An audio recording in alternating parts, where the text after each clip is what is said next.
action, but how will all of these overnight cues impact our own Indian market? We now have our research team joining in with how the trade setup looks like and the F&O space. First up, Hormaz joins us to get us all the market cues we need to watch out for today. Hormaz, good morning. Good morning, Vamakshi, and it's looking like a cautious start to the September series and has been the case all through this week as well, right?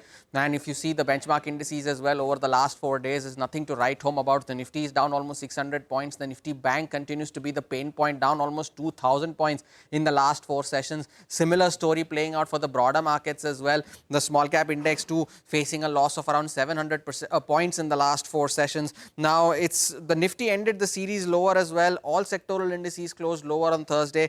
And if you take a look at the contributors as well, it was IT that was giving some support to the index through this week, but it was IT that was the pain point yesterday. The banks were the pain points yesterday as well. And even for the week now, as a result of this truncated week, the Nifty is down almost 1.5%. The Nifty Bank is down 2.5%. The small cap index is down 3.5%. So it shows the kind of selling pressure that you have seen in the broader markets as well. Now, what has happened for the Nifty is that it closed at the lowest point of the day yesterday, somehow managed to defend 24,500, but that 78.6% retracement that you get from the lows of August of 8th to the highs of the 21st of August comes up to 24,512, and we are almost at those levels. So that becomes the first one to watch out for. On the downside, yesterday's low 24,482 becomes the first one for the Nifty to defend on the downside.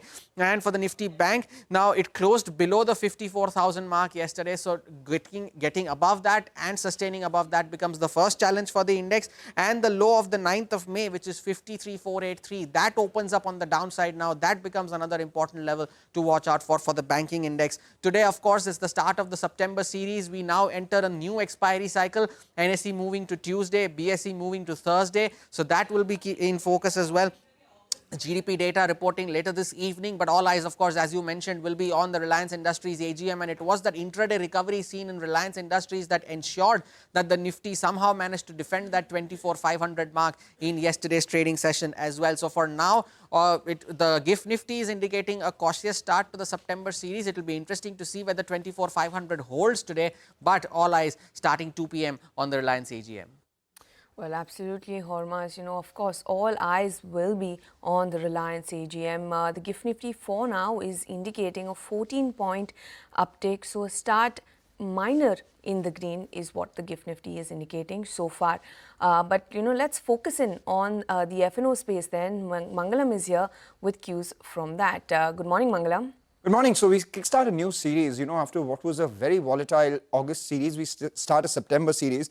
If you look at the last few series, we saw 4 series of gains, and thereafter in July and August, the Nifty has given up almost 1,050 points. So that's something we'll have to watch out for. And we're entering the September series. The September series is usually known for big moves on either side. September 2021, we had a near 1,000-point move. Last September itself, we had a 1,000-point up move. But amidst all of this, there was one September where we saw a decline of nearly 4% on the frontline index as well. So big moves on either side is what the September series is known for. And in that big moves, we have the FII positioning, which is at 8% on the long side, which is the lowest that we've seen at the start of this series. If you look at the rollovers, they've been higher than average. The open interest at the start of the series has been higher than the last few series average as well, at 1.6 crore shares versus an average of 1.44 crore shares. And the FII long exposure, that comes up for you on the screen at 8%. It's the lowest ever since the data has been revealed by the NSE. And this usually is not a big negative because every time the FII exposure has been low, as the table comes up for you, you would see over the next few series, you've seen a big up move on the Nifty. And the counter positioning to the FIIs are the clients, which are the HNIs. They are 72% long on the index futures. So April 2023, FII started the series with 9% long exposure.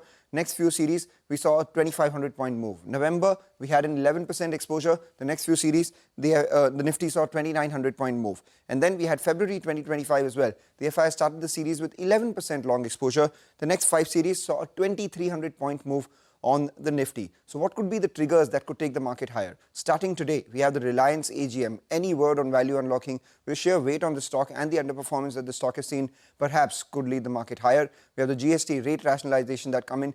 any positive move on India-US trade talks could be a big upside trigger for the market. And then you have the US FOMC meet as well, where there is a rate cut which is expected. Impact of heavy rains in the north on demand and pre-festive buying is something that we'll be tracking, which may impact the EPS going forward too.